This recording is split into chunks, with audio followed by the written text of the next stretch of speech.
تو جوان بیٹے کی موت دیکھنا یہ وہی جانتا ہے جس پہ گزری ہو، وہی جانتا ہے جس پہ گزری ہو۔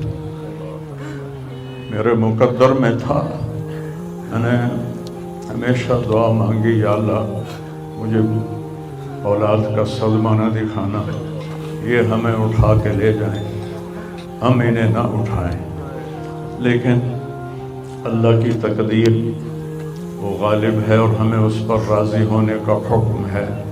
میرے نبی کی دعا ہے، اللہم انی اسألک الرضا بعد القضاء، یا اللہ تو اپنی تقدیر پر مجھے راضی کر دے۔ تو بالکل ہم راضی ہیں، میرے سارے خاندان والے راضی ہیں، لیکن جو ایک زخم لگا ہے وہ بہت گہرا ہے،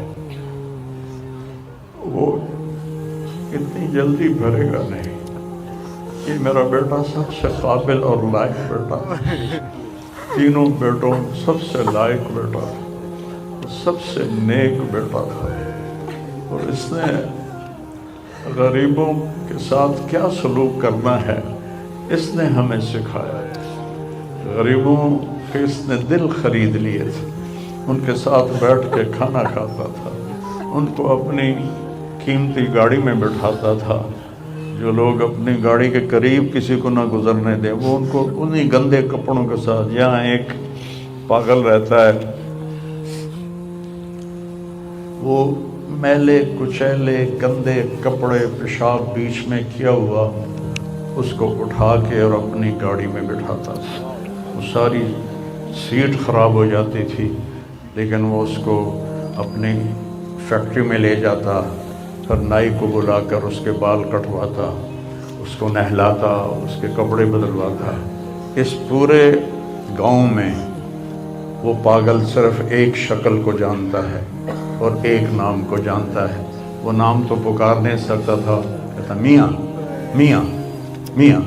یہ صرف ایک اس عاصم جمیل کو وہ جانتا ہے، جو آج ہم سے رخصت ہو گیا، اور یہاں ہم بے بس ہیں اور اللہ کی تقدیر پر ہم راضی ہیں۔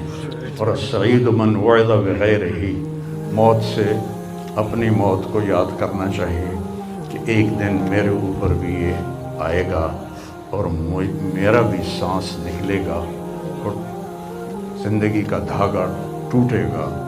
یہ اس بچے نے وہ کام کیا علاقے میں جس کو میں اپنی تعریف نہ ہو جائے، یہ اللہ کی امانت تھی، اللہ نے اس کو اپنے پاس بلایا۔ لیکن بہت کم والدین کو ایسی اولاد ملتی ہے، بہت کم والدین کو ایسی اولاد ملتی ہے، اور اسے جوانی میں اللہ نے بلا لیا۔ میں راضی ہوں، میرا سارا خاندان بھی راضی ہے، لیکن یہ رونا تو میرے بس میں نہیں۔ اللہ اولاد کے صدمے سے سب کو بچائے، اللہ اولاد کے صدمے سے سب کو بچائے۔ تو چھوٹے چھوٹے غم کے قابل نہیں ہے، میرے اوپر تو بہت بڑا غم ہے۔ میں اللہ کا شکر گزار ہوں، اور یہ سارا مجمع دیکھ کے مجھے حوصلہ ہو گیا ہے کہ میرا بیٹا واقعی بہت نیک تھا، جس کے لیے اتنا مجمع اس کے لیے دعا کرنے آیا ہے۔ 40 آدمی جنازے میں ہوں اور میت کے لیے دعا کریں تو میرے نبی نے فرمایا اس کی بخشش ہو جاتی ہے۔ اور یہ تو ماشاءاللہ ہزاروں گنتی سے بھی باہر مجمع کھڑا ہوا ہے۔ میں آپ سب کا شکر گزار ہوں، اور میرے بھائی اس دن کی تیاری کر کے مرنا چاہیے۔ اگر اللہ راضی ہے تو اللہ کی قسم موت سے خوبصورت کوئی پیغام نہیں، موت سے خوبصورت کوئی پیغام نہیں، اور اگر اللہ ناراض ہے تو موت سے خوفناک کوئی پیغام نہیں ہے۔ اور یہ میرا بچہ یہ اللہ کی محبت میں ایسے تڑپتا تھا جیسے کسی کو کوئی زخم ہو جائے اور وہ تڑپتا ہے۔ اور ہم اللہ کو جانتے ہیں، مانتے ہیں، ہمارے احساس میں اللہ کا تعلق شامل نہیں، ہم عقلی طور پر مانتے ہیں۔ میری 52 سال زندگی اللہ کے راستے میں نیک لوگ، اولیاء کرام، علماء کرام کے ساتھ گزری۔ میں باپ ہونے کی وجہ سے نہیں کہہ رہا، میں آپ کو یقین سے کہہ رہا ہوں، جیسی تڑپ اس بچے میں اللہ کی محبت کی تھی میں نے کبھی نہیں دیکھی. یہ 2 گھنٹے مجھ سے بات کرتا تھا اور میں ایسے بیٹھ کے سنتا رہتا تھا. بولنے والا کب سنتا ہے کسی کی بات, لیکن یہ ان پڑھ بالکل ڈسلیکسیا کا مریض تھا, حروف کی پہچان نہیں تھی تو اس لیے نہ یہ پڑھا, نہ دین کا کچھ پڑھا نہ دنیا کا کچھ پڑھا, لیکن اللہ نے اس کو عقل, فہم اور اپنی محبت ایسی دی تھی کہ ہمیں محسوس ہوتا تھا کہ اس کے اندر اس محبت کی آگ ہے. اور اپنی ماں سے کہتا, ماں دعا کرنا میں مر جاؤں, میں اللہ سے ملنا چاہتا ہوں, میں اس گندی دنیا سے تنگ آ گیا ہوں. 30 سال کی عمر میں اس نے یہ کہنا شروع, میں جانا چاہتا ہوں. اگر اللہ مجھے کہے کہ تمہیں رہنا ہے یا جانا ہے, 1 سیکنڈ میں کہوں گا مجھے تیرے پاس آنا ہے, مجھے تیری ملاقات کا شوق. اور مجھ سے پوچھتا, بابا آگے اللہ ملے گا مجھے؟ میں نے اس سے بڑی باتیں کرنی ہیں, مجھ سے ملے گا؟ میں نے کہا انشاءاللہ آج تم ملو گے اپنے اللہ سے, ضرور ملو گے. تیری تڑپ, تیری تمنا رہتی تھی میں اللہ سے ملوں. میں نے اپنی زندگی میں صرف ایک آدمی دیکھا ہے, یہ بچہ جس کے احساسات میں اللہ کی محبت تھی. احساسات جیسے ہمارے درد ہمارے احساس میں جب شامل ہوتا ہے پھر ہم ہائے ہائے کرتے ہیں, اور جب تک شامل نہیں ہوتا تو ہم چلتے رہتے ہیں. اس بچے کو اللہ نے اپنی قدرت سے یہ تعلق اور محبت عطا فرمائی تھی. اور بس میں اور کیا تعریف کروں, میرا تو سینہ ویسے ہی زخمی ہے. یہ بہت عالی شان بچہ اللہ نے مجھے دیا تھا.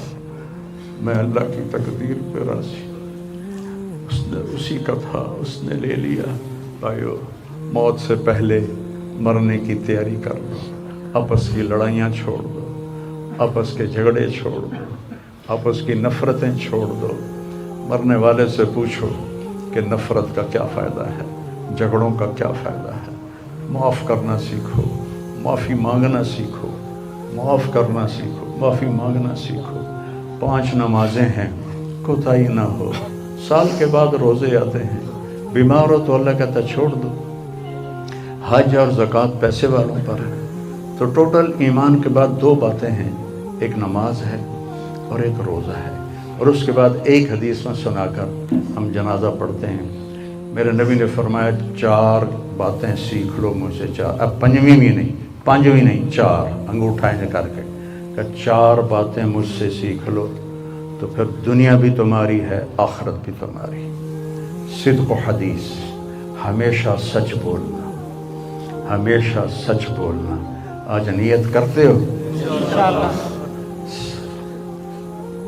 حفظ و امانت, کسی کو دھوکہ نہ دینا, کسی کے ساتھ 2 نمبری نہ کرنا, کسی کو اپنے مفاد اور پیسے کے لیے, اپنے منصب کے لیے اس کے ساتھ دھوکے بازی نہ کرنا.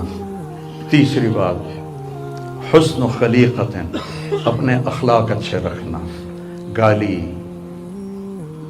غیبت, الزام تراشیاں, جھگڑے, یہ چھوڑ کے اچھے اخلاق والے بن جاؤ. اور چوتھی بات فرمایا عفت فی طعمت, رزق حلال کماؤ. اب سارے مجمع سے میری اپیل ہے, آج کے بعد نماز پکی کرنی ہے اور سچ بولنا ہے اور کسی کو دھوکہ نہیں دینا اور اپنے اخلاق اچھے کرنے ہیں. کسی کو گالی نہیں دینی, کسی کو بے عزت نہیں کرنا اور رزق حلال کمانا ہے. تو انشاءاللہ میرے نبی کا وعدہ ہے دنیا بھی تمہاری ہے, آخرت بھی تمہاری ہے. آؤ ہم اپنے بیٹے کو رخصت کریں. کبیر